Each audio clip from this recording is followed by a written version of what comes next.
welcome. This is Dr. John DeMartini. This is one of the most amazing and inspiring shows that you can listen into. If you want to be on the edge of your seats, if you want to open up your heart, if you want to expand your mind, and you want to meet incredible people, stay tuned because you're just about to experience a transformative radio show that will change your life. And you're listening to the Dr. Pat Show that's coming up right next.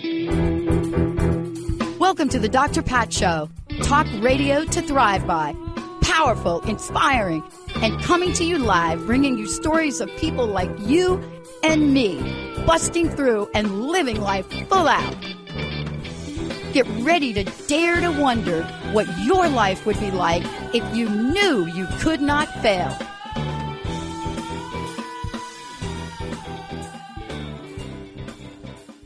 Hey, everybody, welcome. It's so great to have all of you tune in and turn on. I want to thank you for joining me. This is a conversation, Benny, that I needed to have for a little bit. And, so why did I feel like I need to have it? I've been reading the articles. I've been, listening to a little bit about what's happened right at the Olympics, especially in the arena of figure skating. And I'm a little baffled. And so here's the question as I read about the debates that are happening back and forth by athletes, by previous athletes like Ms. Richardson, who was not allowed to participate because of the United States decision to bench her for marijuana. Not the Olympic Committee decision, but the United States, right? So people are coming forward, and you hear originally what you heard when this was first discovered. You heard conversations about she's a minor, and nobody knew who the minor was because there are a bunch of minors that participate. But there was a minor that competed in the Olympics. We now know who she is. And it was revealed that she tested positively for a particular drug, which we're going to talk about today. But that wasn't the question. What happened thereafter is what became very confusing, at least to me. I'm an athlete. I've competed in my younger years. There were rules back in the day, and there was no way that you were going to compete in something that you disqualified yourself by taking some other action for. It used to be very clear, pretty black and white, You take a test, you pass the test, or you don't pass the test, right? Now, am I oversimplifying it? Well, if you take a look at some of the people, and there's a lot of conversation about what the drug is. I'm going to tell you what the drug is. And believe me, I've talked to a couple of my doctor friends, but the question was, oh, it's not a performance enhancement drug. Well, I got to tell you, marijuana isn't either. So not quite sure that argument holds up. It is on the list of substances you cannot take. That's it. So I was a little baffled by this. I thought, okay, all right. So we're going to just march along. And what's going to happen is didn't pass the test. She's out. The team is out. They're out. They're gone. They're like Zippo out. That's not what happened. And I didn't pay a lot of attention until I got a bunch of emails, and I said, okay, I've got to start to look at this. So what really is the issue? Why is it so hard to look at a situation that is very clear? You either have that drug in your system or you don't. See, I'm just like, that's me.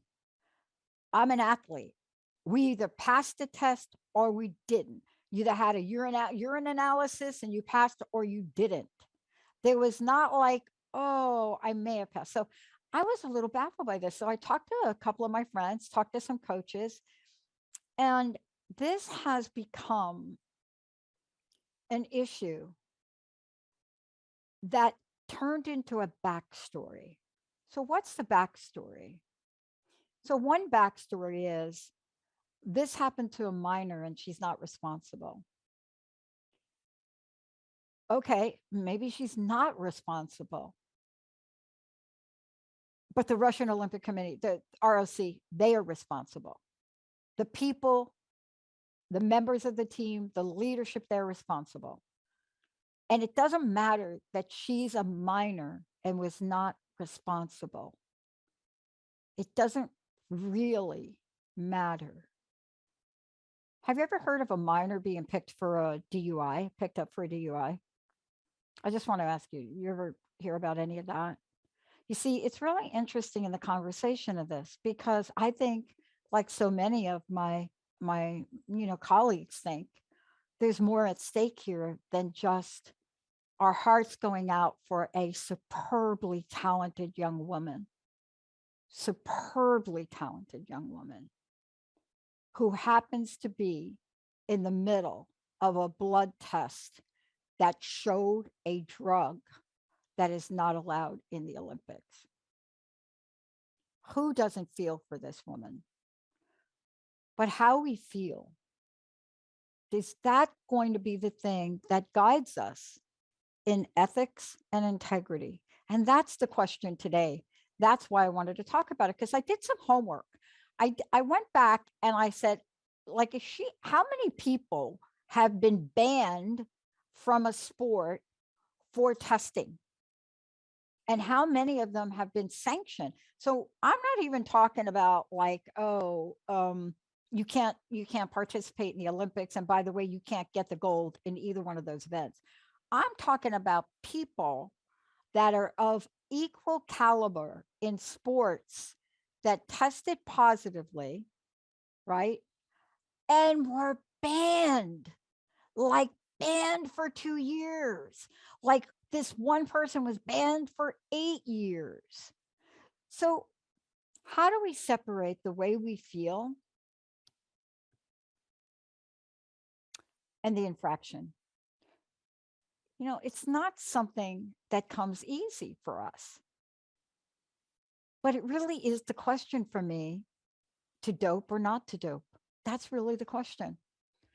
I have been following also Ms. Richardson and her statement.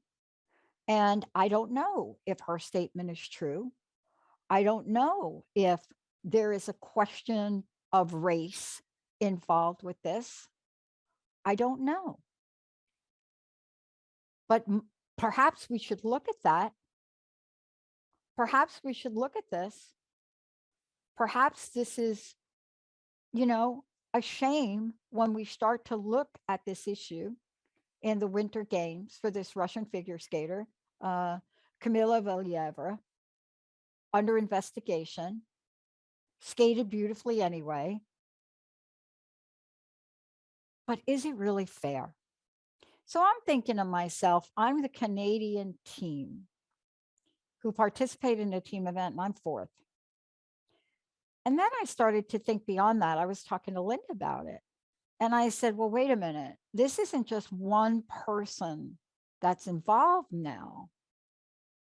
Because these other athletes that I mentioned, and I just mentioned a few of them, there's a whole list. You can go in and you can find a list of every athlete, right? You can look, it tells you what year they were like kicked out of a sport or a competition. You can actually go in and find them all and see what country they're from, right? You can go through and you can just go through the whole list and you can see it. And then there's the question of the drug itself, which I'm going to talk about in a minute. But am I oversimplifying it? Is there no room for heart? There's never really been room for heart in Olympics and sports and competitive sports. There's really never been an issue about if you compete and we find out you're taking steroids, let's say, you're gone.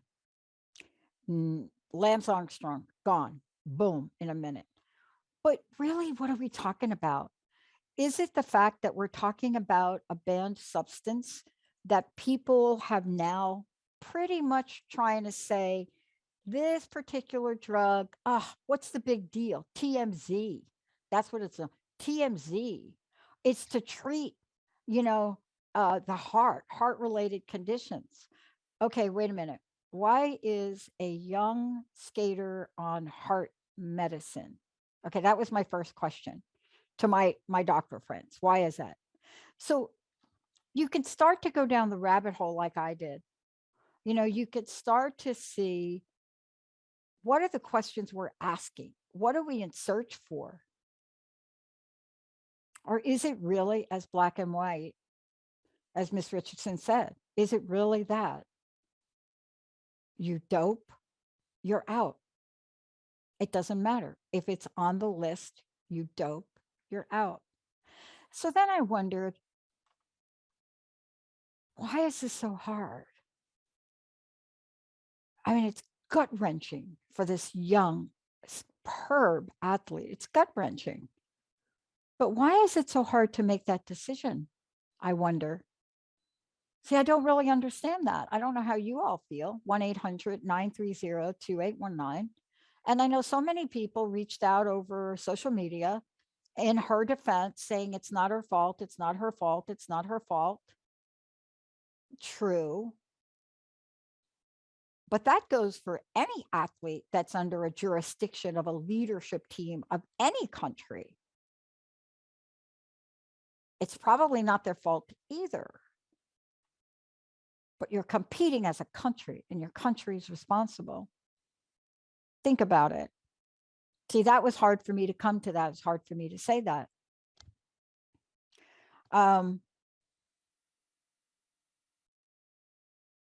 We are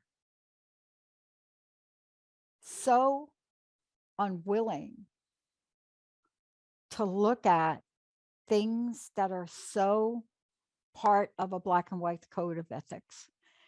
And I say we, I see generalizing, it's hard to do. As human beings that are following the story, it's so gut wrenching. And just to watch this young woman and the talent, my gosh, it's like, what a waste. And yet, does that allow us to dismiss one of the utmost rules in a championship level, high level sports competition? And that's really difficult. It's difficult. So this particular drug, I did a little research on it. One, the drug is not even approved in the United States for use. So I just want to say that. That's a whole different story. But it's used to treat heart-related conditions. It increases, here's the interesting thing about it, right? It increases blood flow to the heart, which limits rapid swings in blood pressure. So I love listening to the arguments. Oh, this drug, that is not going to do anything. It doesn't mean anything. But think about it. Think about a drug that regulates your blood pressure. Think about what blood pressure does, right? Think about any one of us that maybe we got like a wacko blood pressure thing going on. You can't take it if you're in the United States, but let's just say we were. And it gave us this sense of regulation that no other athlete competing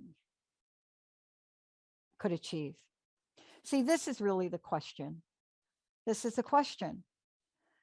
Did it give one athlete over another an advantage in preparation for the sport? Because we go through the same thing with steroids, right? Oh, Joe took steroids for 6 months before he played the football game. But when he played the football game, what we found out was, okay, he was not actually on steroids at the time. He didn't test positively. He just took them over here because he was in the training and it helped him in the training. So that doesn't count. But here's a question I'm trying to understand.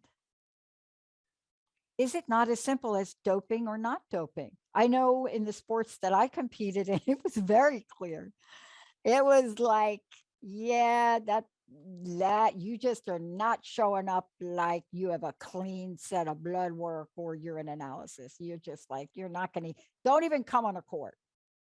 But I wonder why this case is so different. I wonder why this case is so different. But here's another question that I don't have an answer to. And I wonder how you all feel about it. You know, I've competed in sports. I became ineligible to compete to become part of the US team when I was playing very competitively because I accepted $10 for winning an event. And there was a $10 prize. I actually don't remember getting the $10, but that made me ineligible. And I remember showing up uh, to compete to become part of the US team. Stood a pretty good chance and became immediately ineligible because that particular competition and taking $10 moved me from an amateur to a professional. And I remember the moment and I remember crying and oh my God, it was just my coach, Sam, was like, Pat, what did you do? And I'm like, Sam, I don't even remember the competition because I used to compete every weekend. I happened to compete in one that gave money. And I cried. And I tried to give the $10 back. I remember being at the registration desk, you know, pulling out a $10 bill to give the $10 back. But no. And then I had to take responsibility for my ignorance. There was nothing I was going to be able to do or say that was going to change this team trial committee from allowing me to even compete.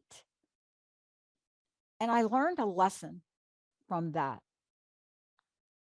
Just because I wasn't aware doesn't make me non-complicit. And see, this to me, as I thought about doing this show today, and I thought about what happened to our young athlete who got caught up in marijuana smoking, got suspended for 30 days by the United States, who lost her mom, one of the fastest women on the track. Yes, a woman of color who's speaking out right now. And where people want to say to her, your case is different. They want to say, your case is different because that was the United States. They want to try to convince her that her suspension for 30 days is different. The only difference that I see is that she's a woman of color.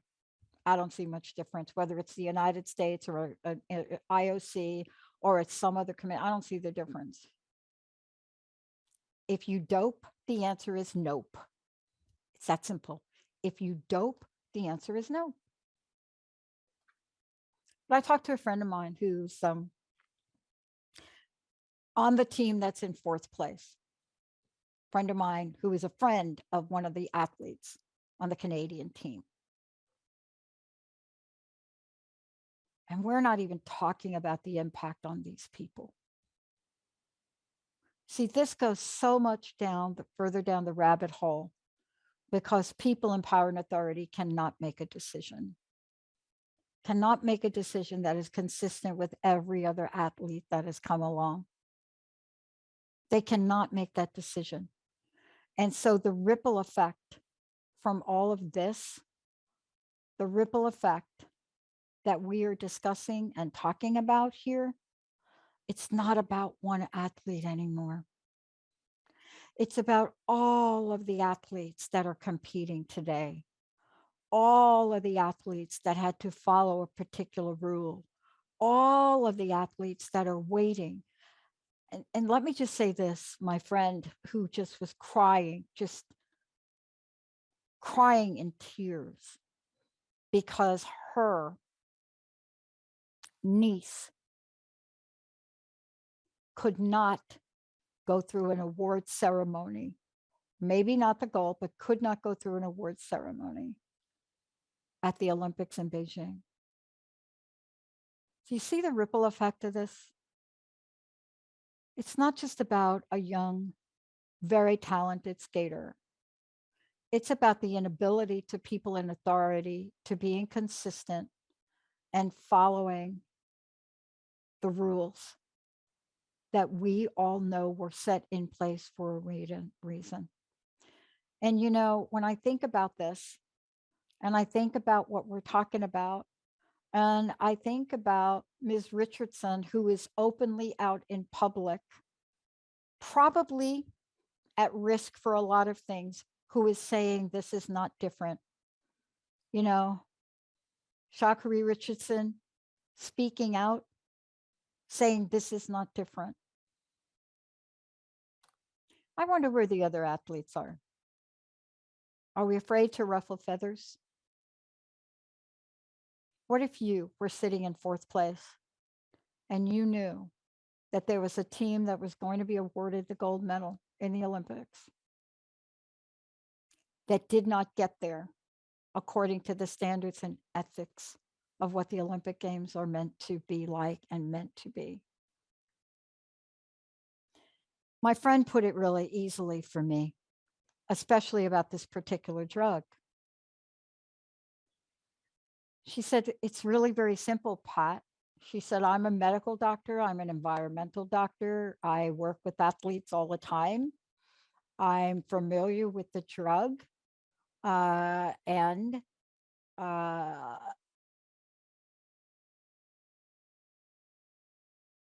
she tried to explain to me how this drug was related to the skater's grandfather's medication. And she was trying to explain this to me. And I said, does any of that matter? Does the story of, I don't know, are we saying her grandfather gave it to her? Does any of that matter if the drug is in somebody's system? There are more questions that I have than not. But there's a reason that this drug was banned, and the reason that it's not approved in the United States. It is to limit swings in blood pressure. It's to monitor the heart. It has been on the World Anti-Doping Agency's list as a prohibited substance since 2014, as a hormone and metabolic modulator. It's illegal for athletes to both use it in and out of competition, as it increases blood flow efficiency and improves endurance. End of the story. But now we wait, because people that are in leadership cannot make a decision, nor do they understand the impact of their lack of decision making to other athletes that are sitting and watching and thinking, other athletes that are waiting and have now been given a lost opportunity to stand on a podium and receive any medal that they've earned. I don't understand why this is so difficult, but maybe it's because I was an athlete for so many years of my life, and I really understand the rules and the regulations we follow. And I also understand that my ignorance about taking a $10 bill for a competition I won put me out of the running to participate in any amateur sports. And I cried, and I was sad. Then I was angry. And then I just looked at myself and my coach and said, that was really stupid, Pat. So that's what I want you all to think about. This is my moment to really speak out about this. To me, it's black and white. It doesn't matter how she got the drug in her system. It's in her system. Why it even showed up, it had to be in her system before. But what are we saying to the other athletes that follow the letter of the law? Let's take a short break, everybody. We'll be right back.